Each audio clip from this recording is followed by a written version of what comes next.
Hello, and welcome to another episode of We're Not Wizards. My name's Richard, I'm your host this evening, and tonight is special for a couple of reasons. The first reason is this is getting recorded on our first anniversary. So it's been a year since We're Not Wizards was formed and put out there. So 46 or 7 shows later, and lots of downloads, we are still here. Now, the second reason it is special is because this is a work in progress show, and it's going to be called Nothing More Awesome Than One Free Elephant. And I know why it's called that. You will know why it's called that, because joining me this evening is Sarah Kennington from One Free Elephant. So, good evening, Sarah. Good evening. And how are you this evening? I'm fine, thank you. Yeah. Pleasant night. Yes. It's not been snowing, which is good, but it's not been cold enough so you get the frost, because we're about in the same area of Scotland as well, because we like to bring on the kind of the home advantage from time to time. So the reason for anyone listening for the first time, and we've been doing this for a year, so you've no excuses now, but the reason that we do this is because there's quite simply not enough podcasts out there about board games. Before we dive in, as we normally say, we like to have a kind of find out a little bit more about your good self. So find out a little bit about the past, maybe what you've been playing right now, and then we can look to the future of your cardboard destiny. So do you want to tell kind of everybody how you kind of got into board games to begin with? I've been playing board games all my life. My mum was a big board game fan, and I'm from a big family. There was 6 of us. All right. So we always played board games. It was either card games or board games. There was always that sort of family evening where you sort of sat down after dinner to play games. So it was something that I grew up with. Hopefully my kids have grown up with as well. So it was just... the sort of games I played when I was younger, though, was more the sort of standard. We played a lot of Risk. We did play Monopoly, which I actually enjoy. There's nothing wrong with a bit of Monopoly. I know that we occasionally kind of take the Michael out of it. But it was, we were recently asked asked the question of what our guilty pleasure was, and Colin did say he did like a game of Monopoly. I'm pretty sure it was Colin that said that. I would, of course, completely definitely not denied you. It. Yeah. But Risk was good. Risk was always kind of borderline, kind of being between kind of like a what you would call a luck type board game and really getting into a bit more kind of strategy. A lot of strategy, especially when you're playing it at the maximum number of players, which we always did. I suppose. And it was always time capped as well, so games could never last for more than 2 hours. Ah, right. So how often did you win? Probably, I don't know. I always think of myself as having always won, but that's probably not true. Those tinted glasses. Do you think if you and the family get together again, there'll be is that the type of thing that causes kind of falling outs and stuff like that? You're going like, I've still got the Risk badge to say I'm the champion. I still win it. No, I mean, mostly my family still play a lot of games. Right. My twin sister, she's only recently got back into it again, playing Ticket to Ride. All right, which we'd introduced her to. My brother John, he's got his own group that he plays with like once or twice a week. Oh, cool. Okay. Yeah, so they play loads of games. He plays it with my nephew as well. I think that's a group of 4 or 5 of them that play on a regular basis. But no, so we played Risk, we played Monopoly, we played Colditz, which was my favourite game, and I was really pleased that Colditz was brought back out again by Osprey Games. Oh yeah, I got my hands on that. Yeah, it's a fantastic game. I managed to sneak it over the wall and and let it kind of run free, and I actually one of the things I took it into work, and my boss because he says, "What's that?" I says, "It's Escape from Colditz." He went, "Hang on," and he proceeded to show me a picture of him from Facebook with him and his wife and his son gathered round a box that was from the 70s, going, "Is it this one?" And he opened it, and you could actually hear the kind of the nostalgia kind of coming out of his eyes, kind of going, "Look at this, it's got this, and it's got a wee passport, and it's got this, and it's fantastic." But it's a fantastic game. Yeah, the copy we've got is over 10 years old. Is it? Oh, cool. Yeah, and we got it. I mean, so that wasn't my mum's copy. That was just a copy I'd remember buying. Yeah. I think it was like 10, 15 years ago. And when I'd seen it, and I thought, "Oh my god, I love that game." But yeah. But it's one of these things you see as a child. You're thinking, "Oh my god, I loved playing games." But I suppose I sort of fell away from it a bit when you sort of get into being a teenager and sort of growing up and whatnot. And when I met my husband, he sort of pulled me back into gaming. Cool. Introduced me more into RPGs. Sort of started playing D&D with him and his group of friends. Right. And then sort of moved on from there. Yeah. So it's like, do you want to meet my mates? Yeah, sure. There's Dave over there.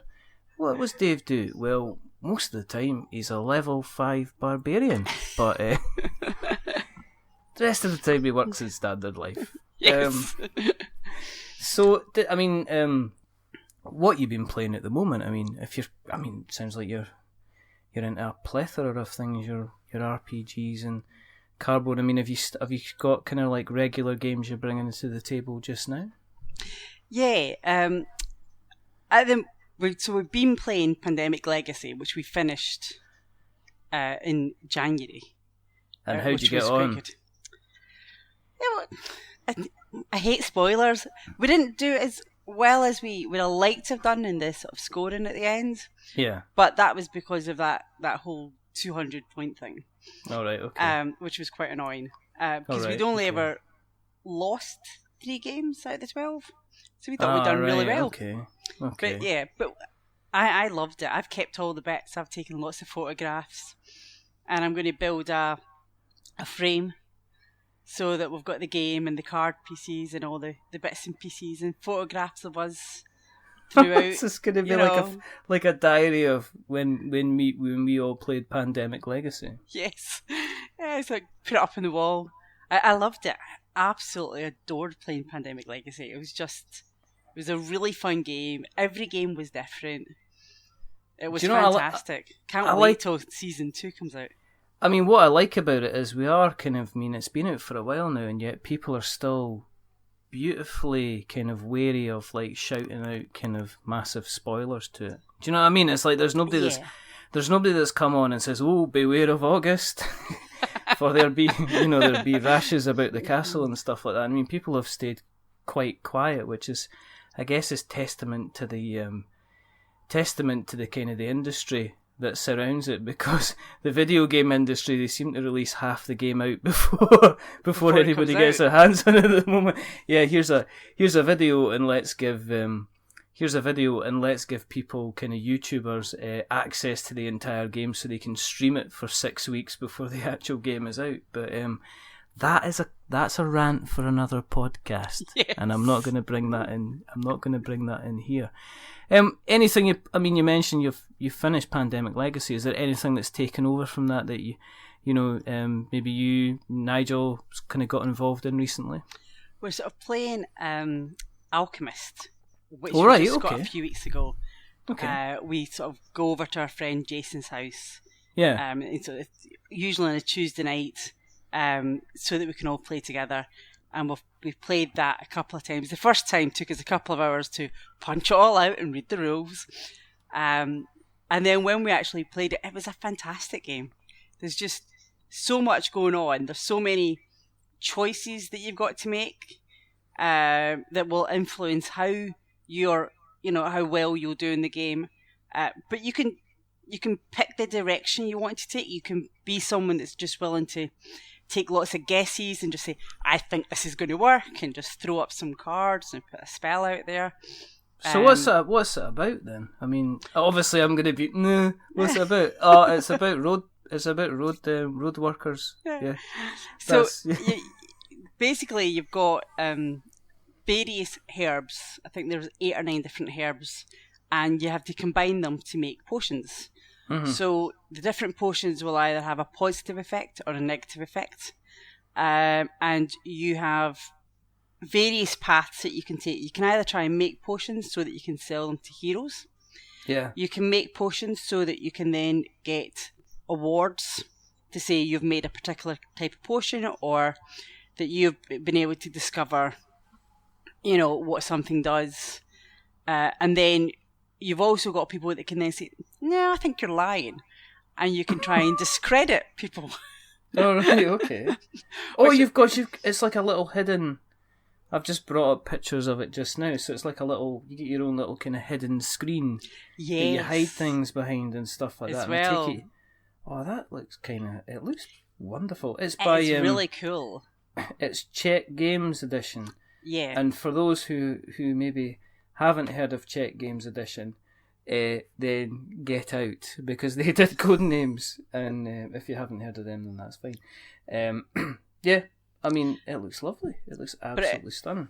It is really good fun. You've got little potions, like if you can see in the picture, you've got little potions that you have to sort of pop in to your board, your screen, and then you've got a sheet in front of you.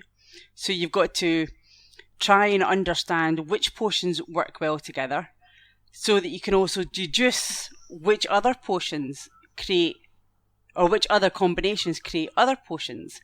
So you don't need to actually discover each type of potion. You can deduce which ones could make other potions, and therefore make guesses based, on what you're doing. So, but it's fun. It only lasts for 6 rounds. And you get to the 5th round and you're just getting the hang of it. You're thinking, okay, right, I know what I'm doing. I know what these potions doing. What do you mean it's the last round? So is that why you've been playing it so often? Because you've kind of got the hang of it, and now you're kind of going back and saying, right, okay, this time we'll see who gets poisoned.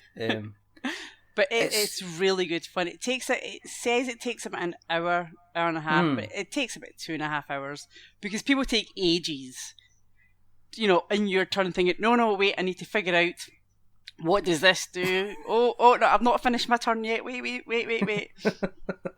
So it looks like a perfect recipe for analysis paralysis. Yes. Which means that we have to get hold of this so that Colin can play it, because that will be fantastic. Because Colin will spend hours between turns on this, which is going to be good fun.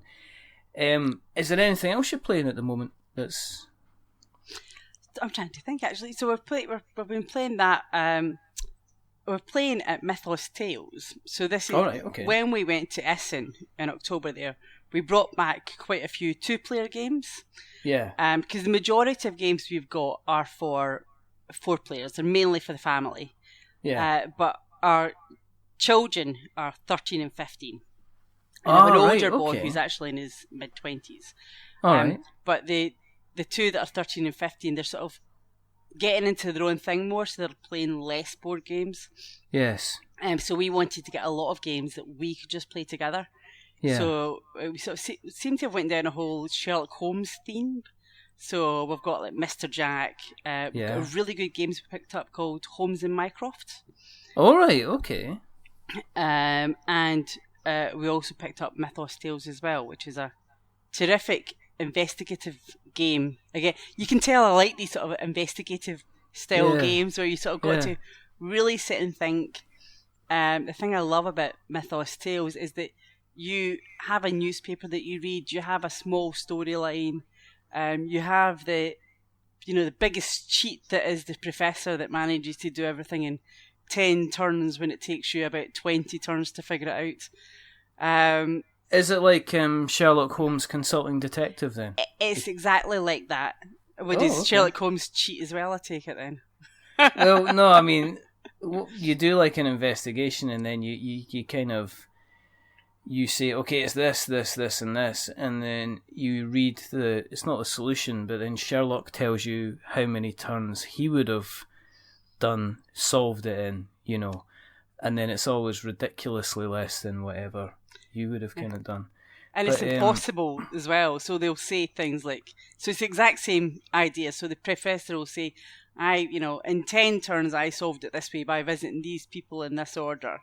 And you think, no, you can't have done, because you had to have visited this person and got this requirement card to have figured out this clue. You're like, no, you're just lying. But we sort of wait on the errata to come out.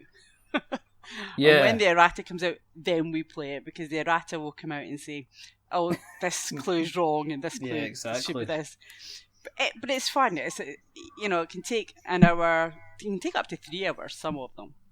But it sort of, you have a big conversation. You're sitting there thinking, oh, what shall we do? What's the best direction? And then you'll sometimes argue about what you think is the clue that's coming out of the information that's there. But do you put on silly voices? No. Should we? I don't. Do you know what, we when we played Letters from Whitechapel, which is kind of like, it's a hidden movement kind of chasing Jack the Ripper about the streets of Whitechapel, which is why it's not just a clever name. I did put on really bad London accents, especially when I was the police, and especially when I was Jack the Ripper, and it was jolly good fun. But right. That's a tale for another time. But Mythos Tales, it's about, what, £30 Really? It's kind of... I can't remember. Because we went to Essen, and who knows how much things cost. It's just a blur. But yeah, we took a suitcase inside a suitcase. Oh, right, okay. With very few clothes. That kind of road trip? Yeah, it was that type of trip. It's like you come back and all the cases are full. And there's no buyers. There must be no buyer's remorse at all, does there? It was kind of, was there any kind of thing? So I didn't buy that. Well, you must have bought that because I didn't buy it. Or was it just a case of there's acceptance that there's going to be stuff in here that was bought on a whim and that might never ever get played? Or have you managed to play everything in that suitcase, both suitcases, or is that the most ridiculous question in this entire interview so far? We played everything. We bought one game. So I went with my husband Nigel and my brother John, and I picked up this game called the Japanese card game because my daughter likes Japanese. She's been learning Japanese, and I thought, oh, it'd be good for her. And it's never been opened, but every other game has been played. Have you played? Loved them all. Every game we bought, we loved. Have you got Tokaido then? If your daughter loves Japanese stuff, I hated Tokaido. Did you? Well, there you go then. I just found it really boring. Is there not enough excitement in murders and alchemy? Yeah, exactly. It's like he's going around going to another restaurant then. Yep, that'll be good then. When is it? When do we find the body? Yeah, it was I think it'd be an enjoyable game, I suppose, if you were sitting having a glass of wine and chatting, and you just had to come over and take your turn every so often. I found it very slow as a game to play, and I didn't really enjoy it as a... I think there was 3 of us played it, 3 or 4 played it.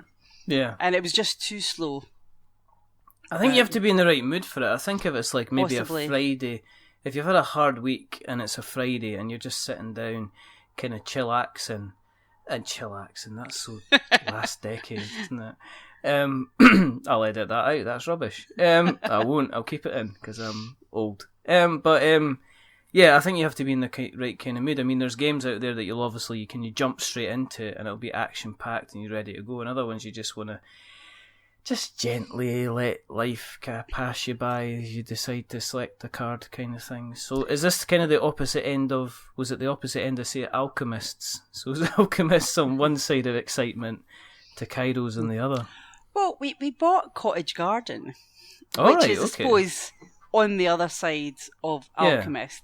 You know, and it's a really nice, small game that you're just very casually taking turns at sort of figuring out which one you're going to pick, making up your little garden. Yeah. I played that with my mum and she loved it. And that's a really nice little game. So, so I do like some slow games. Yeah. But yeah, I liked Cottage Garden. I like the fact that you're having to plan several steps ahead of what, of where you're currently positioned. So that you can try and understand what options are you going to have. If you take a piece at this point, how are you going to either interrupt the other player or ensure that the next piece that you want to collect is still going to be available? But yeah, I really enjoyed Cottage Garden. It was good fun. Cool. I've played that quite a few times actually since Essen. And is there anything that, having obviously a large amount of games played, is there anything you've kind of got your eyes on at the moment that you're kind of coveting that you'd like to have a shot of? There's quite a few things I'm quite looking forward to. Yeah, aren't out yet. So I'm looking forward to Charterstone coming out. Yes, absolutely, without a doubt. I spoke to Jamie about that, and that just sounds fascinating. Doesn't it just?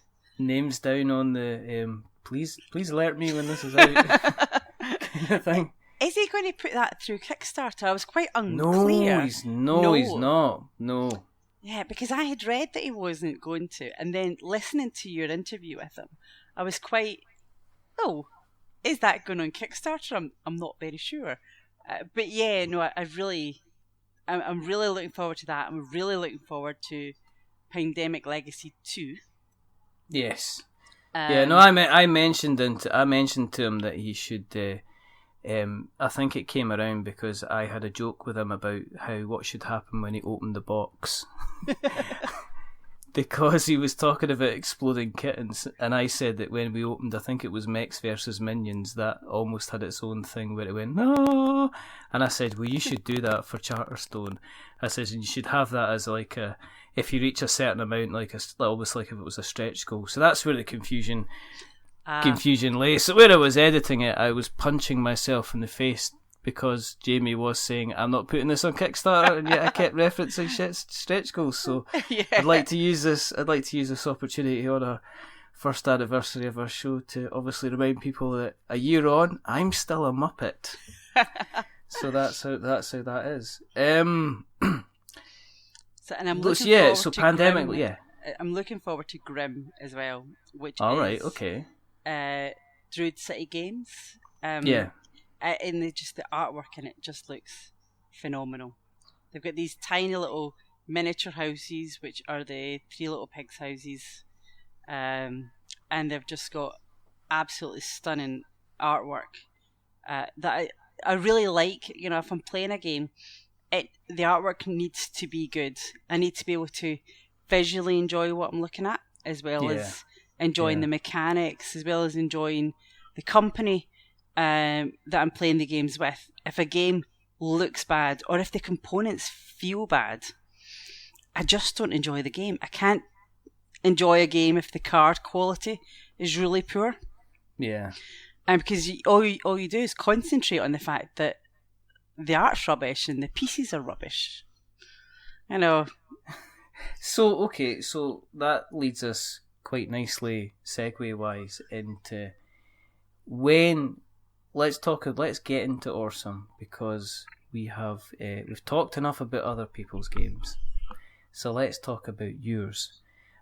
First of all, I guess the first question always is what made you decide, when you're sifting through and playing a lot of games, and all the games that you've been playing for the last, for however long, what made you decide, I can do this, I can do something myself? So what made you decide to do that? And was it ORE-some? Was it the first idea that you had, or was it was it the last of many that you'd had in the past? No, so my daughter Zoe plays a lot of Pokemon.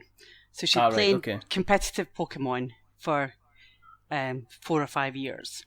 And I used to drive down to England a lot so that she could attend competitions.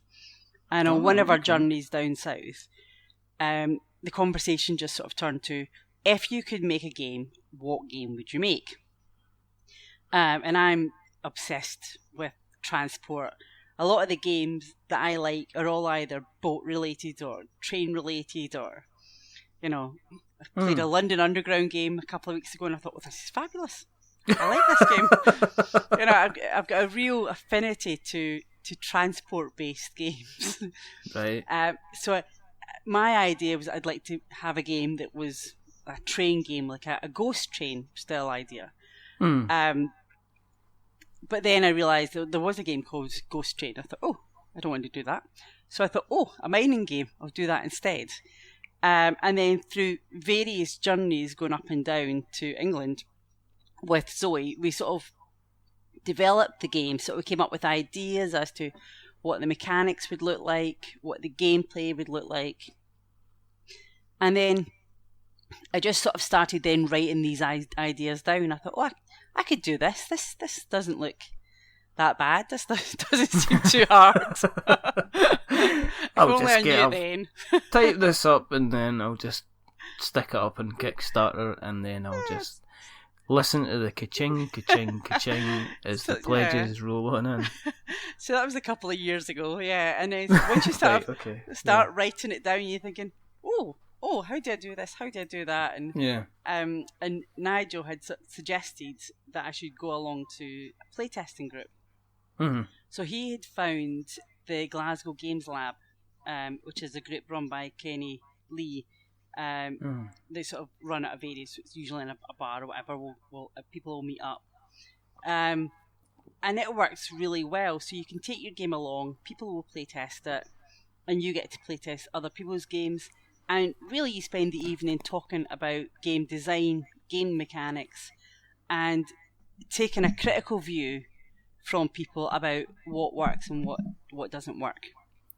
Because that's really important, isn't it? Because it is your baby, essentially. Yeah. And it's really, really important that if somebody says to you, 4 moves doesn't work here, you only really should be having 3, otherwise you break the game. That you can take that and say, it's very, very easy to be kind of defensive about your own product. And did the playtesting help? Did it help to hone what you were aiming for then? It does, because it's sort of the idea of what you generally start out with.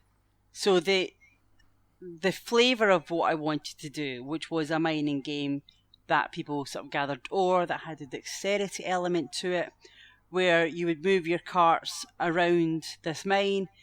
All of that is what I started with and what is still in the game. But the actual defined mechanics, the little nuances of playing the game, having contracts, having a shunting mechanism, those all sort of were developed through sort of people either saying things that they liked, and then you just sort of try and say, well, what about if you do this? Or people giving you ideas to say, have you thought about this with a card? Have you thought about that with a card? And it is very much one big collaborative journey that you go on with lots of different sort of designers as well. Mm-hmm. So I would say it's a great experience. I still love meeting up with various game designers just so that you can sit and chat. It's nice to just talk about game design and what we're doing and what are people trying to achieve. So that sort of respect, it works really, really well. And I'm now part of 2 game design groups. So I go through to the one in Edinburgh as well as the one in Glasgow. So, I mean, I take it that's helped you. You say that's really helped you kind of get where you are today then? Yeah. And, cool. Okay. So, you mentioned obviously like presentation, components, quality and stuff like that.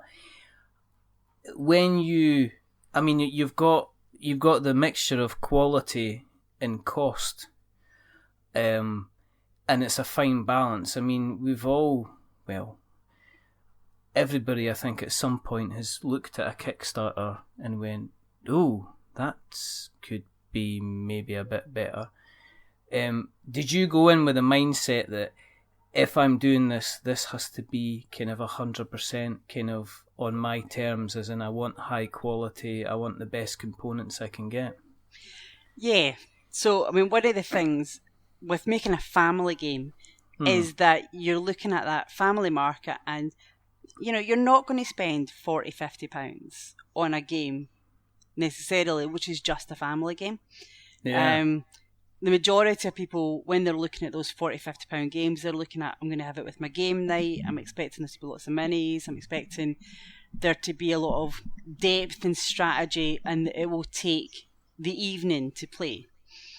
Yeah, You know, whereas with a family game, you want to set it up and it'd be finished within an hour. Yeah. You know, before there's tears. Did you end up kind of playing, kind of looking at the kind of the games that were on that market kind of thing, more of the family games? Did you end up playing a few more of them than, say, your usual kind of, maybe, you know, your Eclipses and stuff like that of this world, which were going to take 4 or 5 hours to play? Well, we have lots of family games as well. Okay. So we've got various Ticket to Ride variations. We've got Black Fleet, which is a really good sort of pirate and merchant ship style game. We've got Cash and Guns, Celestia, which we just bought, which is a fantastic, beautiful game. So we play quite a broad spectrum of games. Be they, you know, the family games for when friends come over that maybe don't play big games, that, you know, you only want to play a game for an hour so they don't lose interest, as well as some of the heavier games as well. But yeah, so as part of developing ORE-some, I wanted to ensure that the game was cost effective, but that it was also of a really high quality. I wanted there to be moulded cards, which is quite an expensive component for a game. Yeah. And I wanted there to be a little dog called Scraps. Yes, what is this all about? Explain the dog. So the dog was sort of a throwaway comment, you know, like, wouldn't it be great if there was a wee dog? And I can't even remember who it was that had mentioned it, because it wasn't me. And I thought, that's a great idea. Yeah, I really like that sort of idea, that there's a little dog that can sit in your cart that will protect your oar. And then one of our friends who created the 3D models, he created the little dog so that you've got this dog that sits on the cart with its paws hanging over and its tongue lolling out the side, and then it's got a flat base so it fits quite neatly into your cart, so you can still get the oar in as well. Yeah. And it's such a cute little thing to have. So that was just like a little luxury. It was just a little luxury, yeah. He's not like even a stretch goal or anything like that. It's like, no, Scraps is in from the beginning. It's a core component of the game, yeah. That's good. So we've got the game. So there's going to be decent quality card stock. So it's going to be like the 300 GCM if we just fund. But I really like sort of the 310 linen field cards. So that's like our first stretch goal, is getting you know, those type of cards. And then there's not much in the way of stretch goals, because, you know, the majority of the game is going to be as a core good quality. There's going to be the 2mm tiles, there's going to be a lovely designed plastic insert that all the components will go into. You know, so there wasn't much in the way of that I could think of. Well, what would I say would be a stretch that I wouldn't say would need to be a bare minimum as a delivery? I remember you putting up the preview link in the UK Kickstarter group. Yeah. And I think one of the first comments that came out was, that's a very, very low target. How are you know, why is it such a low target? And and you've come out and you've basically said, well, listen, I want this game to be good quality. Therefore, you've sunk money into it to make sure that, you know, there's a smaller kind of, I guess, a smaller kind of target to reach. Was that, you know, Was that a kind of a decision that you'd made quite earlier on from the beginning in the game? Yeah, so when we found our artist, and again, Pokemon related, we were at the UK Nationals down in Birmingham, and there was this caricature artist that was there that I was speaking to, and he was showing me sort of artwork that he did for various books, that he was trained in the Disney studios in Paris. All right, okay. And I just loved that sort of comic Disney-esque style of art. So when we engaged him, I realised that, well, he's a professional artist, he'll expect to be paid.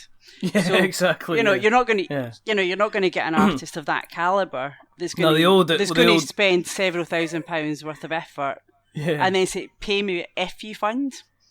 So that's the whole thing. It's the whole argument about, well, if you do this for free, I'll make sure you're getting kind of exposure. It's like, mate, if you're having to ask me to work for free, how big is your exposure going to be, kind of thing? So it's almost like a bit of a double-edged sword. But yeah, so you got the artist in. So we got the artist in. We got all the artwork completed, because Justin takes on. He's quite a busy artist, so sometimes he would do a few of the cards, and then he couldn't do anything for a few months because he maybe had a contract to do book art or another piece of professional art. Yeah. So I wanted all the art completed before we did the Kickstarter, so that means having it all funded up front. Mm. I also wanted to fund the mould as well, so that and basically half the production. I think it's a great game. I think it's going to be a really fun game to play. It's going to be a great one that you'll be able to just bring out. And once you can play the game, you can probably play it in about half an hour. Yeah. Even with like 4 people, it's only going to take like 40-50 minutes to play. So it's the sort of game that you can get.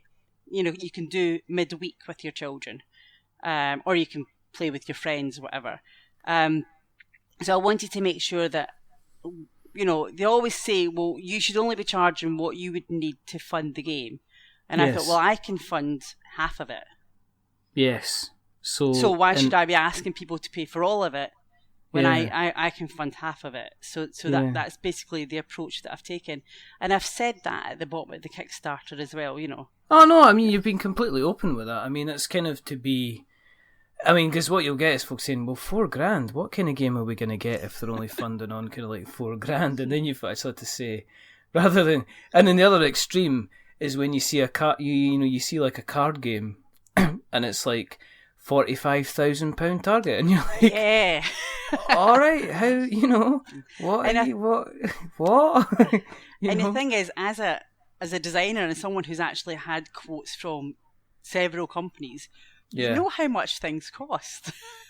Yeah, it's like, we're going to have, you're going to get your card game, but we are going to have a really big party. Yes. Kind of thing. So you do look at it and you're thinking, why is something costing so much? But then you've got other games where you can see that why they need so much money because of the volume of art that they'll have to produce. Yes. So if you're having to produce 100 unique cards, that's maybe why the cost will be so high. And I guess on the other side of it, when you're going out for costs and you're going out for quote for costs, a lot of people will say, we'll tell you what, we'll go for the basic to get the card kind of made in terms of materials, because you don't really want to go kind of halfway on the art, because the art 9 times out of 10 it'll sell it unless somebody comes along and goes, the mechanics on this are absolutely fantastic. You can't, you have to get this game even though it looks a little bit shoddy. You do get people that will come in and say, right, 12.5k or 15k, that gets us funded for the minimum of the minimum. And as you said yourself, that's when you go up to like your 310 in terms of your linen finish and stuff like that. People are looking at stretch goals for the quality of the game, and that's why people have lots and lots of stretch goals. Do you want a dice bag? Do you want an insert for the cards? Do you want us to produce like do do you want a kind of proper backings? Do you want alternate this? Do you want bigger cards? Better dice, translucent dice? And this is because everybody's working within a budget. And then someone like yourself, it's kind of so unusual that I think that was a major comment on the Kickstarter group, was kind of like, wait, kind of what in there? That was kind of like what was coming on. So you've reached the point where, I mean, it is the 13th of January. So when we going live? So probably tomorrow when I finish work. just go home, flip the kettle on, sit down, boot up the computer. Well, technically I'm working from home tomorrow because it's the school holidays. So it'll be like 4 o'clock. Will I get work computer off? Yeah. Normal computer on. Okay. Yeah. How are you feeling about it just now? Because is there any major changes you could turn around and make now, or are you kind of locked in? Are you comfortable with where things are before you press the button? No, I think I'm very comfortable actually. So, we've had a graphic designer, Jason, who's actually the person that we play board games with on a Tuesday. He's a professional graphic designer. We know quite a lot of arty people, thankfully. And, so he's produced a really good version of the box, a really good version of the rules. My husband Nigel's made the page, the Kickstarter page. Yeah, which I noticed the Kickstarter page. I think it looks good. It's kicking because of the animated GIFs on it. So hats off to you, Nigel, because we'll have a link in the show notes, but it's a very, very attractive looking Kickstarter page, and it serves the purpose of there's lots of lovely little kind of animated GIFs which help explain how ORE-some works, and linking into that, because we've talked about the game. What's it about? I know obviously it's about mining and there's about gems, but for the people who are hearing this for the first time, explain it. Explain what ORE-some is all about. So the game is set in a Wild West mine. If you think back to like the 1840s, 1850s style period. It's Remember it like it was yesterday. Like it was yesterday, yeah. So it's supposed to be a day working in the mine. So you've got 6 rounds or 8 rounds, depending on whether or not you worked a long day or a short day. The purpose of the game is to just go around, collect ore. You then keep that ore in your cart. Now you can't keep rearranging the cart. You can only add to the cart, and then you can take it out, and you can either sell it to the bank, or you can try and find, there's 2 contract agents. There's Mac Cortland, who takes the smaller volume of, or the cheaper style of ore, really. Mm-hmm. The copper and the silvers. And then you've got Baron Pierce, who takes just silver and gold. So depending on what type of ore you have, would depend on which type of contract agent you would try to get close to. All right, okay. And then there's cards that you collect that are specific contracts for those 2 characters. So you can choose whether or not you're just going to collect contracts for Mac Cortland, or whether or not you're going to just collect contracts for Baron Pierce. Now, depending Are they named after any people in particular? No, I can't remember how we came up with those names. We just thought they were quite sort of a fun names that were sort of thematic. Yeah, okay. There's no kind of like ex-boss or kind of friend of the family that's going to be grinning or cringing when they hear they're in the game. No. Although the characters are named after the children, my children. Oh yeah, okay. Yeah, so there's 4 characters that you can play. You've got Zoe, who's named after my daughter. Yeah. Lewis, who's named after our older son. and Doc Francis, who's named after Frankie. Francis, right, okay. Our youngest son. Okay, cool. And then there's another character, Jesse. And there's 2 stretch goals, James and Silas. Right, okay. Which are two extra cards, which will just give you variety to be able to play. Yeah. And Jesse and James, so they've got that sort of Wild Western feel of, Jesse James. Jesse James, yeah. But in reality, they're my favourite Pokemon characters. What? Which is Team Rocket, Jesse and James. You've dropped a Team Rocket reference into your game. Yeah, absolutely. I always, when I used to play with Lewis when Pokemon first came out, I had the Team Rocket deck. Always been a huge fan of Team Rocket. Oh, there you go. Yeah, You've heard it here, folks. Now, I don't know if that's either a reason to back or a reason to back twice. Definitely. But yeah, so you've got that bit of the game, and then as you're sort of going around, there's lots of different action cards, which allow you to either improve your ability to get more ore or to hand in more contracts, or for you to essentially intercept and sabotage other players by stealing ore from them, by shunting into the back of their carts. Where you can even do a chain reaction where you sort of shunt into one cart, and then as it moves forwards, it shunts into another cart, and then they're all dropping ore. Is this where the dexterity, you said it's the kind of semi-dexterity part comes into it with the shunting of the carts?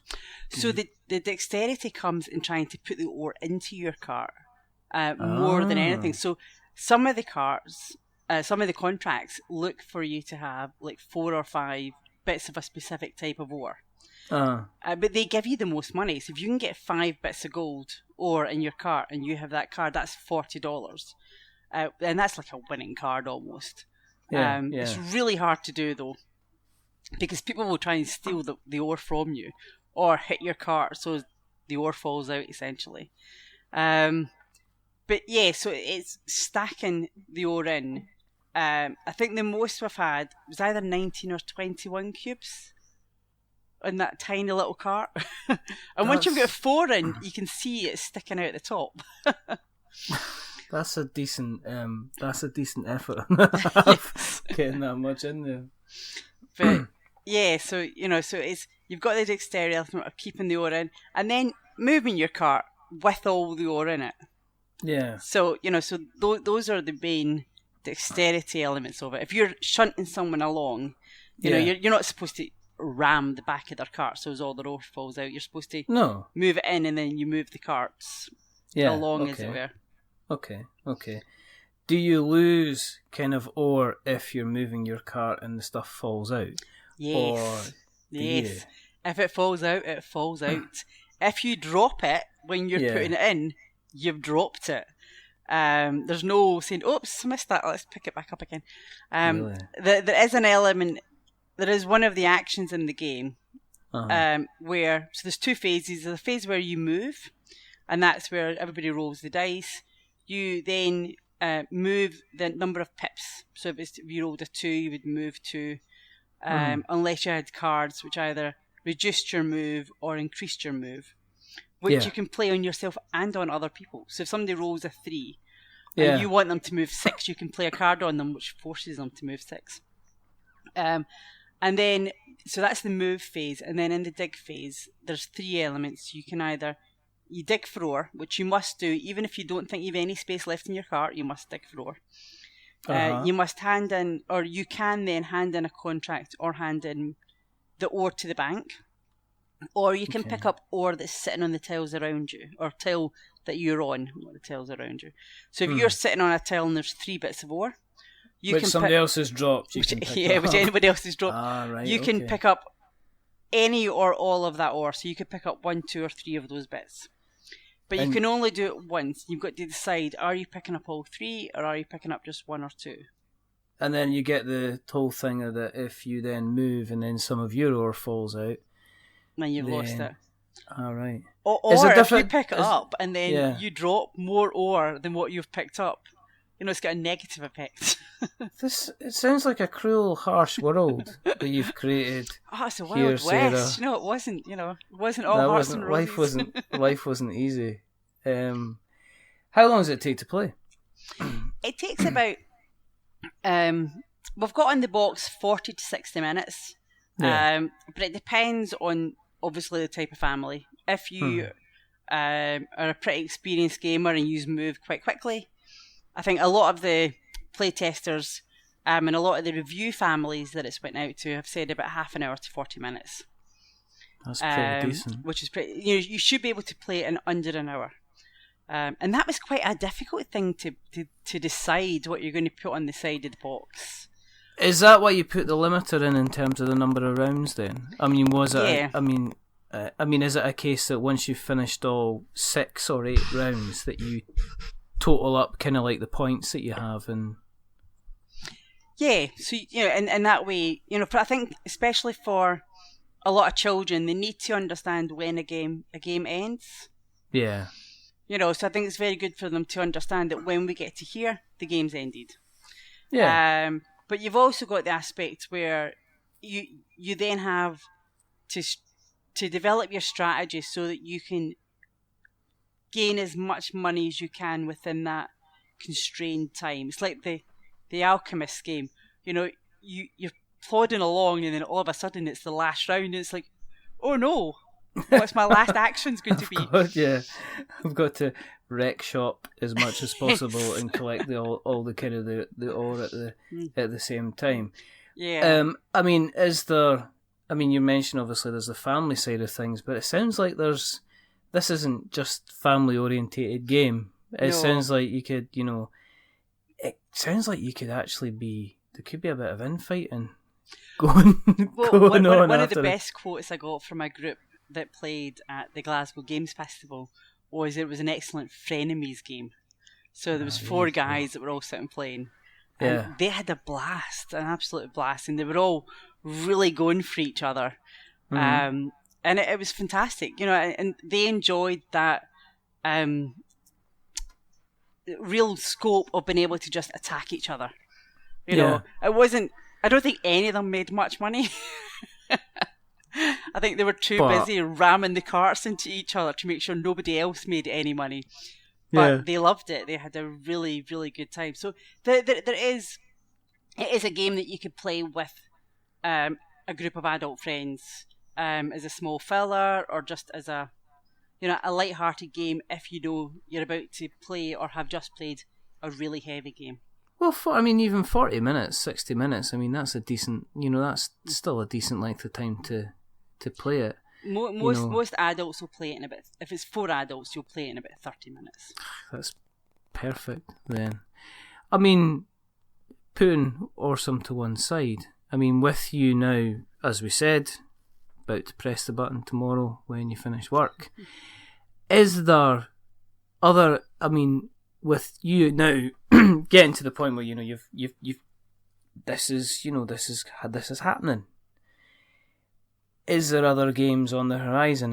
Has this kind of spurred you on to say, well, actually, what else could I do? What other ideas could I have? Because it sounds like you mentioned how much your love for the kind of alchemists kind of side of things. Has that made you think, well, this could maybe work and that could maybe work? And have you got a couple of other ideas sitting in the notebook ready to go as well?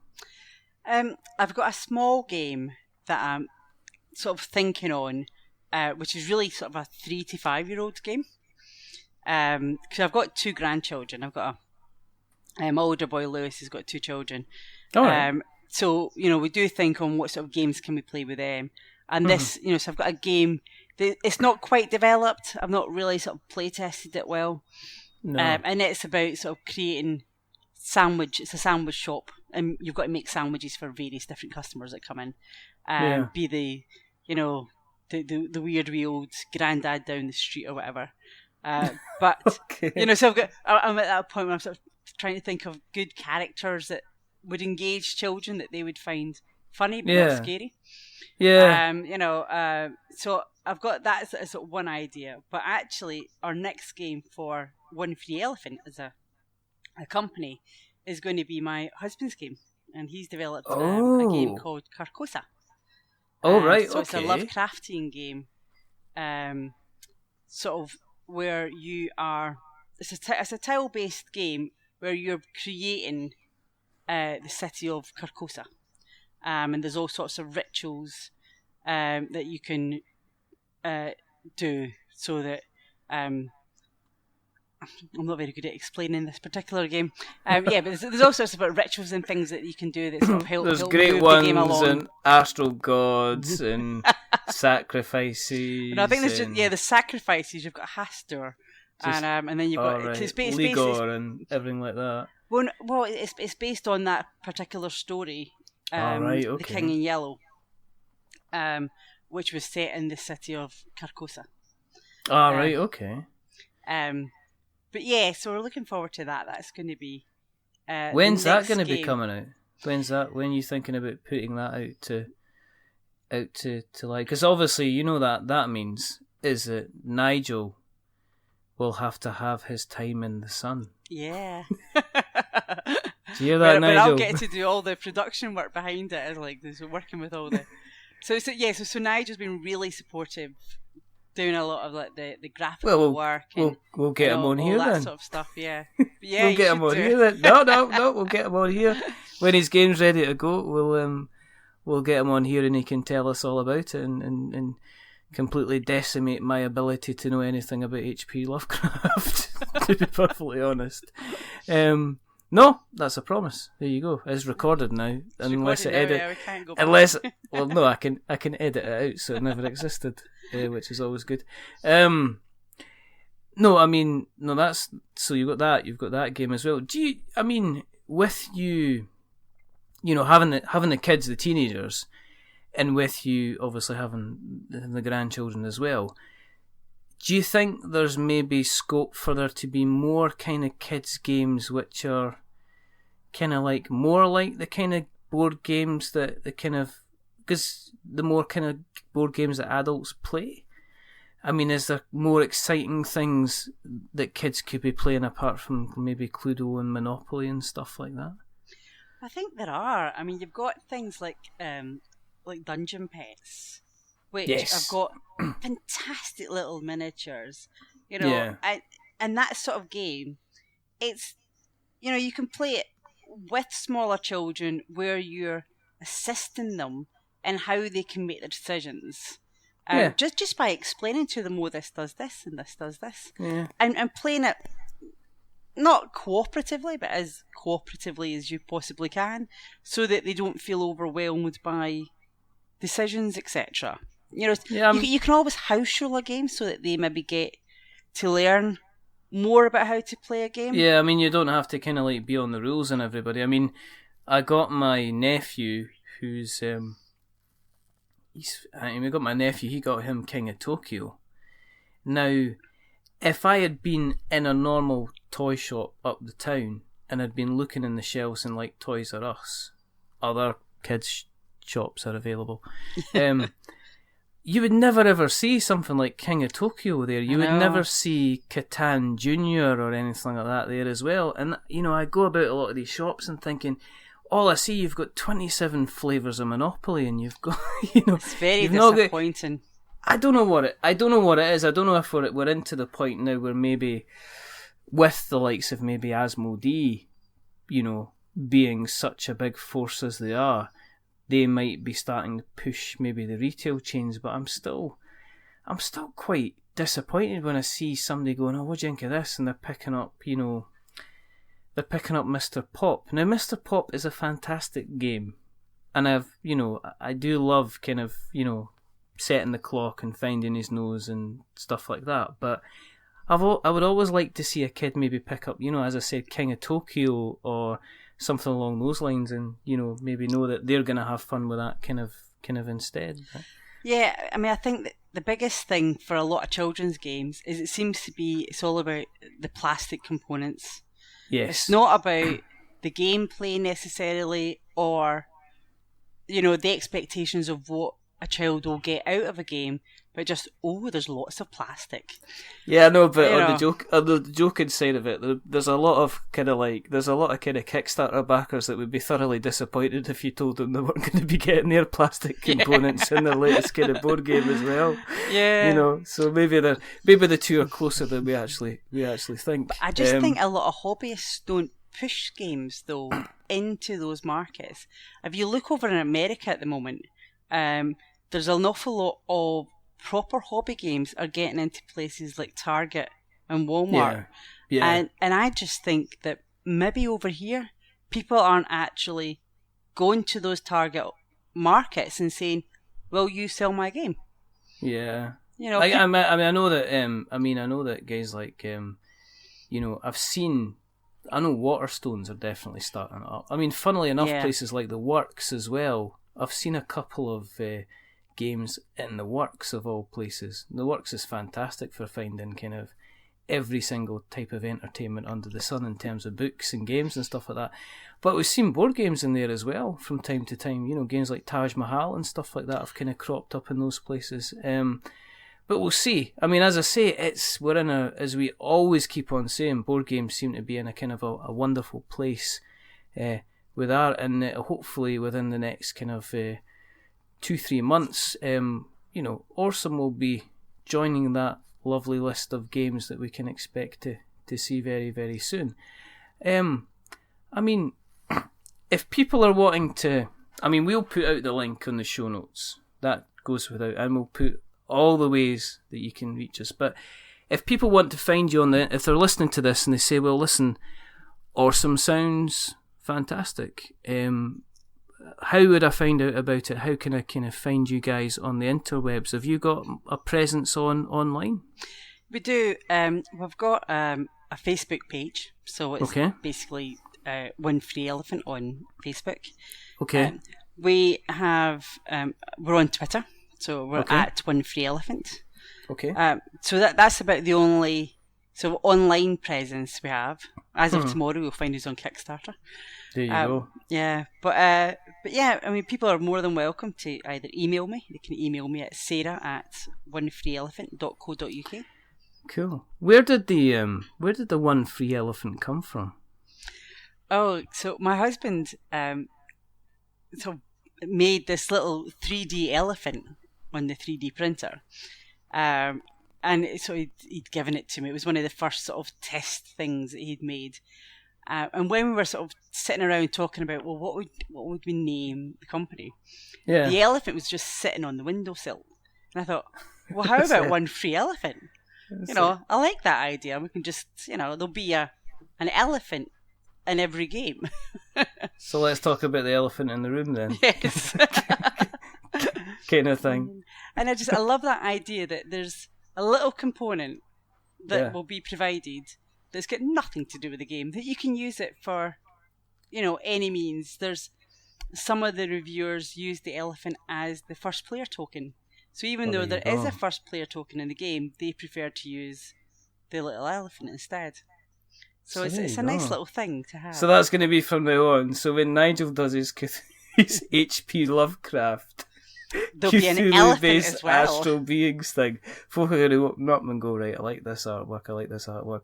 And there's just going to be a little elephant sitting in there looking malevolent with maybe 3 or 4 trunks instead of just the one. Instead of just the one. He looks a bit Cthulhu. Yeah. Fantastic. This has been a lot of fun. Yeah, it has been. Yeah. Okay. It's we, as I say, and I keep saying, we will we'll make sure that the link for the Kickstarter is in the show notes. Super. We shall put it out there far and wide. If you are obviously interested in finding out more about ORE-some, then check out the links in the show notes. If you are interested in keeping an eye on what we do, and guys, you've given us a year, and we're, me and Colin are really, really grateful that you've even stuck around and listened to the majority of my nonsense anyway. You can find us on Twitter at We're Not Wizards. You can find us on Facebook at We're Not Wizards. We have got the website we'renotwizards.com as well, where you can pick up on all the older episodes. We're on Instagram. We're Not Wizards. We're kind of on YouTube. We're kind of there, but we're not really doing anything at all. Or you can email us, which is magic@we'renotwizards.com or .co.uk. There's only a couple more things to do, Sarah. And the first thing is to remember that we are many things, but we're not wizards. Are we wizards? No, we're not wizards. Definitely not. We're miners. Yes. We're looking for ore, and we think we've found an elephant. And the second thing is to say goodbye to all the fabulous people who are listening this evening. So it is a goodbye from Sarah. Goodbye. It is a goodbye from me. Stay safe. Nanu. This is Mort calling ORE-some. Come in, ORE-some. I had to do it. Come in and mine with me. No, but again, as I say, stay safe, go mining, find some ore, have a look at this Kickstarter because it's going to be out. If you're struggling for somebody to give you a gift idea on Valentine's Day, just point them in the direction of the link. If you want to mine from my heart, you'll go for ORE-some. And that's as bit cheesy as they get. That's very cheesy. I expect there to be a quote on the Kickstarter website for that. But until next time, all that's left to say is goodbye. Bye for now.